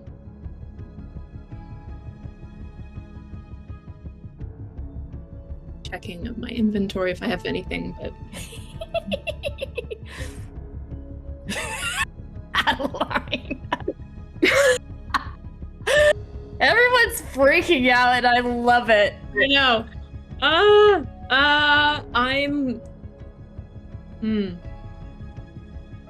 So I said before that he had his cloak off when he went up into the up in the mast. Mm-hmm. I imagine he laid it down just over a barrel. Mm-hmm. So he just kind of turns around, doesn't see anything, just pretends like he's just looking at something. Mm-hmm. He's going to walk over, grab his cloak off of the barrel, and start making his way. He's just gonna fling it over his shoulder, just being oh so casual, not looking at the where he sees the indent. He's just ever so just acting normal. And as he gets he's trying to get where the steps are, where he can tell where there something might be. And he wants to, when he gets right next to it, he's going to take his cloak and try to go over it. I need you to make me a stealth check first. Jesus! All right, stealth. I'm very, very good at stealth.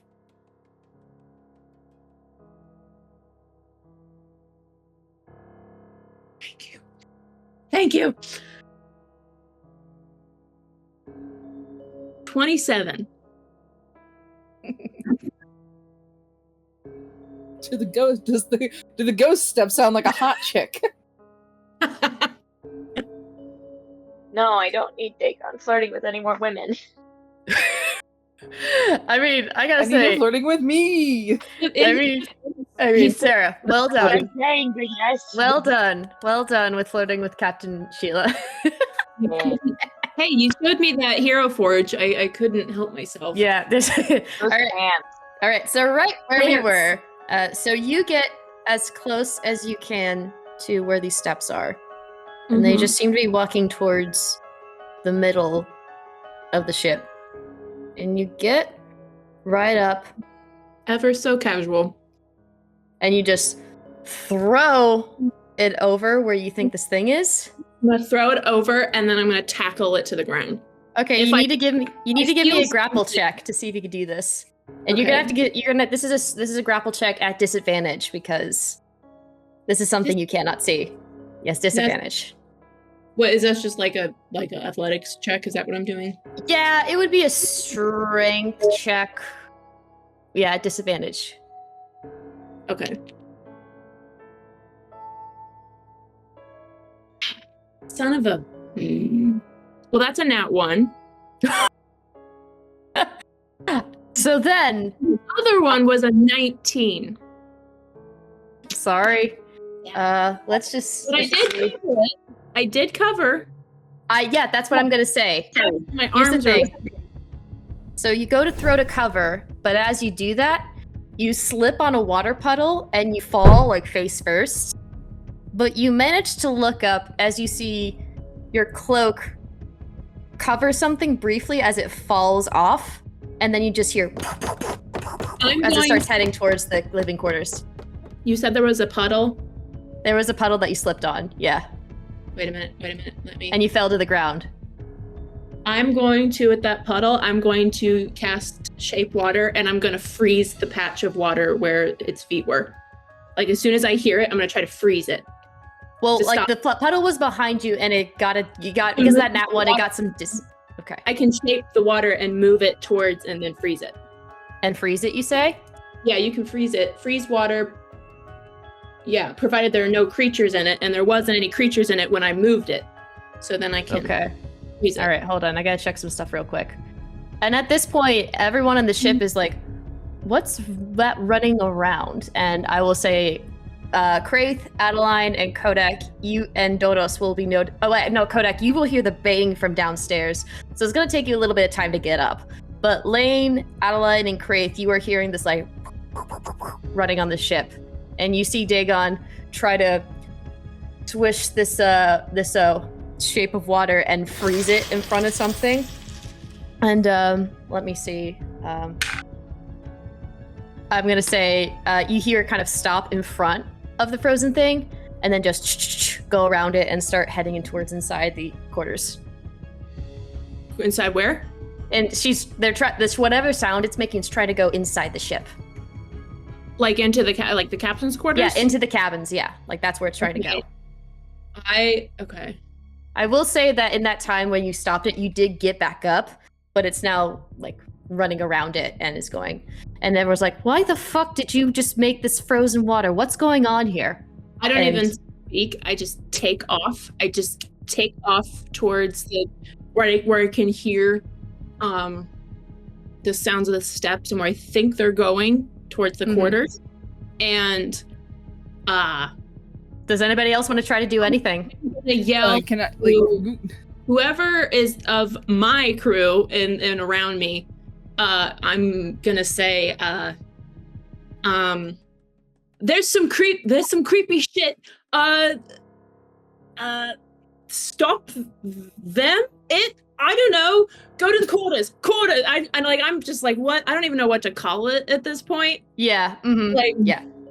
Sheila turns and is like, "What are you talking about?" And I will say the closest are Craith and Adeline outside. Kodak, you hear the banging from upstairs. If you want to check it out, you can. Okay, so kind of going. So then, okay, cool. So outside, Adeline and Craith, you are the closest to Dagon. I'd say Lain, you're probably a little bit of ways. But yeah. So seeing where like Dagon seems to be running and like hearing where this noise seems to be heading, can I try to like sort of like pincer attack, head it off at the pass? Maybe try to trip it. You're the furthest away. How would you trip it? Oh, I don't know. I was just like, I'm just gonna run and try to get in front of it. Okay. What is your speed? What is your speed?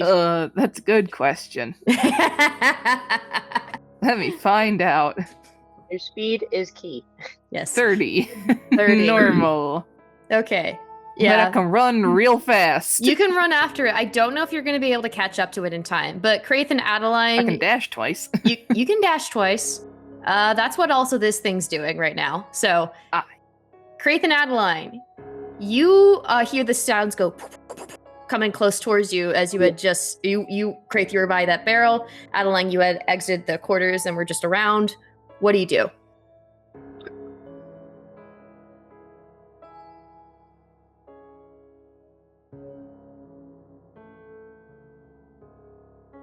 Do you do nothing?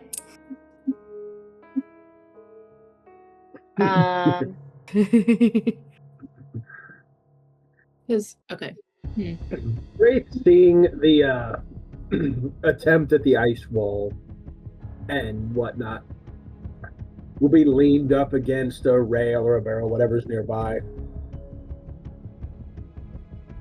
Watch that fail. When Dagon yells after it or whatever.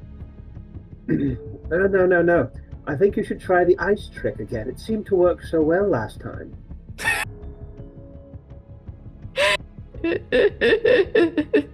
So you're not going to do anything, Craith? And Dagon just shouts behind, would you like me to try it on you next, Socio? And with that... Well, it is quite warm out here. It would be a nice reprieve from this ungodly heat. Start with the feet, if you would, please. Don't start with the head. Things start to get a bit less lucid if you do that. Can I? Yes. He just goes. He just kind of shakes it off. Is there any? Oh, Adeline, you want to go? Adeline, yes. Can I use Mage Hand to trip them? Ooh, Mage Hand. Mage Hand, it's for lifting. Does it say anything about like blocking things to lift things up?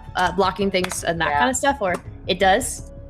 It says it can't attack, activate magic items, or carry more than 10 pounds, but would a leg be more than 10 pounds?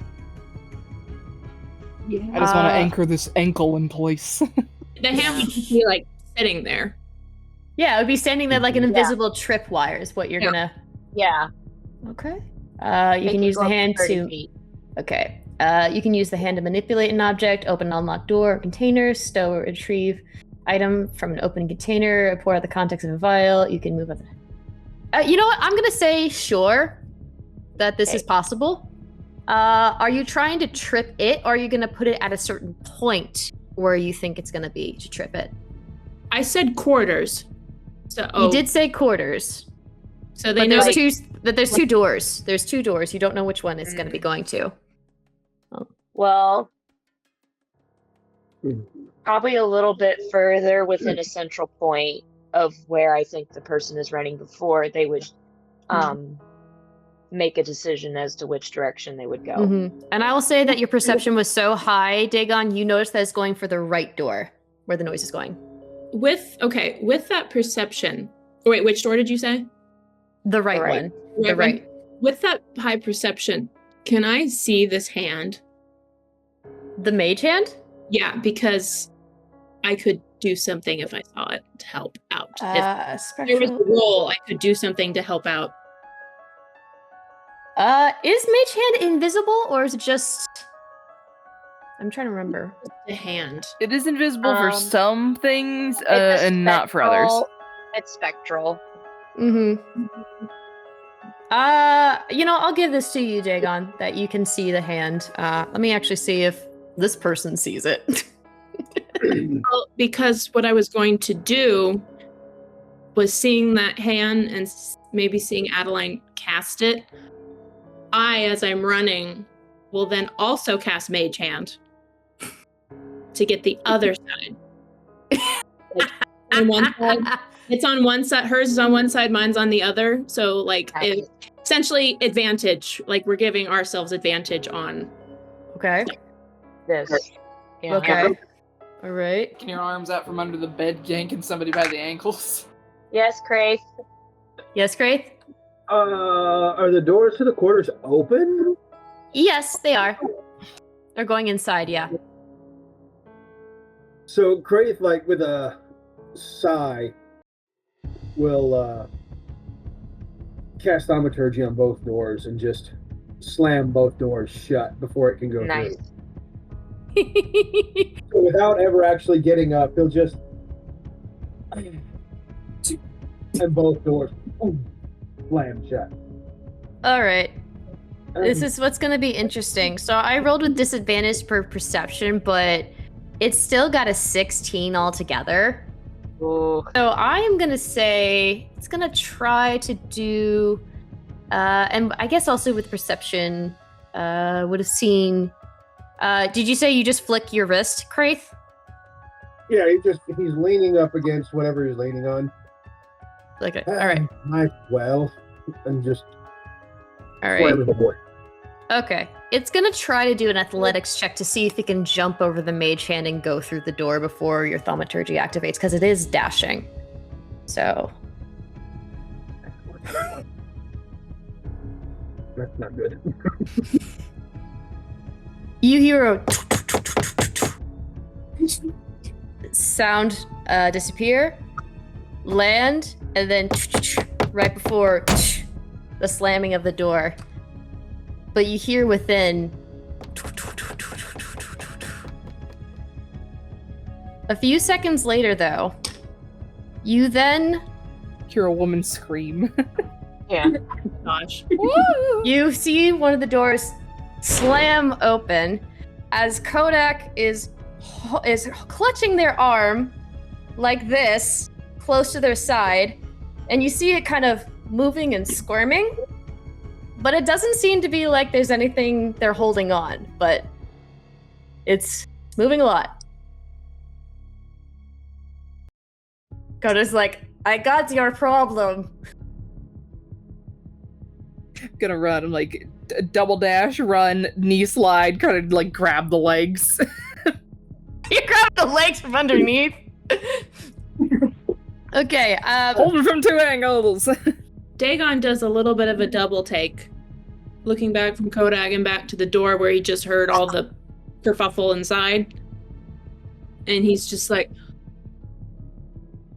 Kodak, same door that it went through. Kodak was coming through the same door. Just walked into Kodak in the bathroom. Nice. Yeah, I was really confused. Most of the noise of this figure getting flattened as Kodak was coming up the stairs. The entrance Clotheslines them. below in the captain's quarters? How what? So you can get from below deck up into the captain's quarters, you mean? No. So what happened is that the figure went through the door and it slammed before it could get hit by thaumaturgy. But since Kodak was coming up the same way down the hallway to get to the outside where you guys were, Kodak ran into whatever it was and managed to grab hold of it and then opened the door and now is holding whatever it is in its arm. It's in their arm. Okay. Yeah. Okay. So not in the quarters whatsoever. The only person that was in the captain's quarters was Sheila and T, but that was a while ago. Okay. And then Lain just goes and grabs you end up feeling the ankles and you feel it try to like struggle within your hands. Oh no, I have like my arms like a hug locked around like their knees. Their knees. And I did that in high school a lot.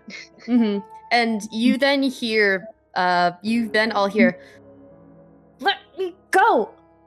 Let me go! And Lain, you recognize this voice. You've heard it before.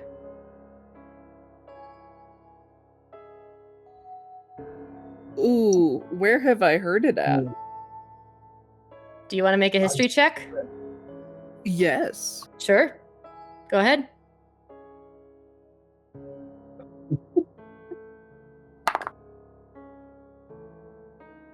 Ooh. What's that history? 16. You heard this voice when you got healed after the last battle.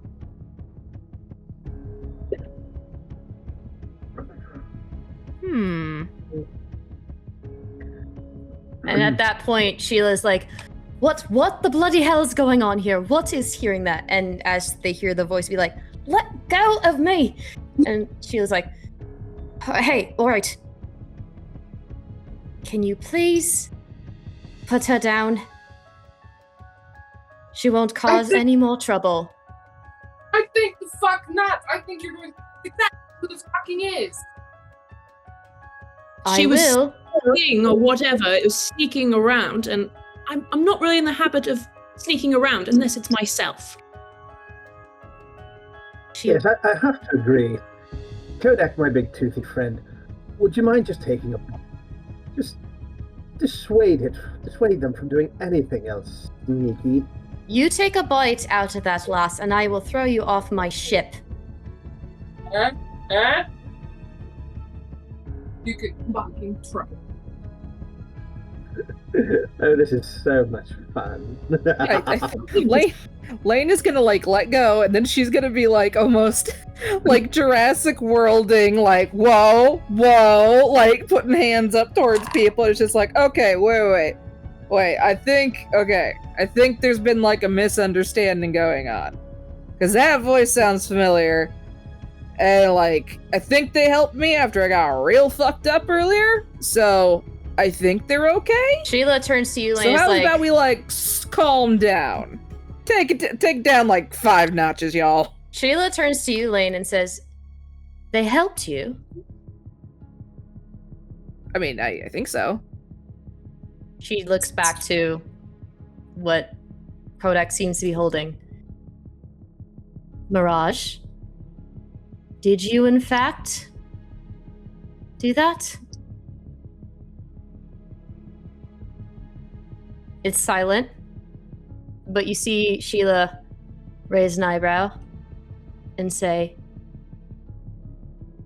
Kodak, if you put her down, she will reveal herself and why she has been so sneaky above here. I don't think you know how this fucking works. The invisible bitch reveal herself, or I'm gonna bite her fucking head off. Adeline is gonna go. Just put them down, please. Oh. It's okay, big guy. Put him down. It's fine. It's all right. You hear a thud by Kodak's feet, and Sheila will then say, "Thank you," and will then turn and kneel down to the creature and say, "It's all right. You can reveal yourself." And at that moment, the pile what was seeming to be nothing but air seems to thicken and become more opaque.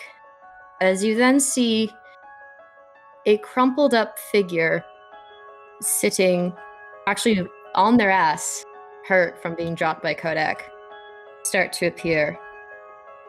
They wear a brown tethered skirt with leather-like belts across, ripped up fishnets, black knee-high boots, a black leather corset with a short white shirt, and have bright red hair that goes down to their bosom and back of their back. Wait.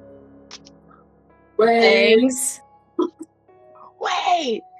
And as they look up, you see a purple and green eye with an eyebrow scar looking up at you all. And that's where we're going to take a break. Oh, God. Yeah.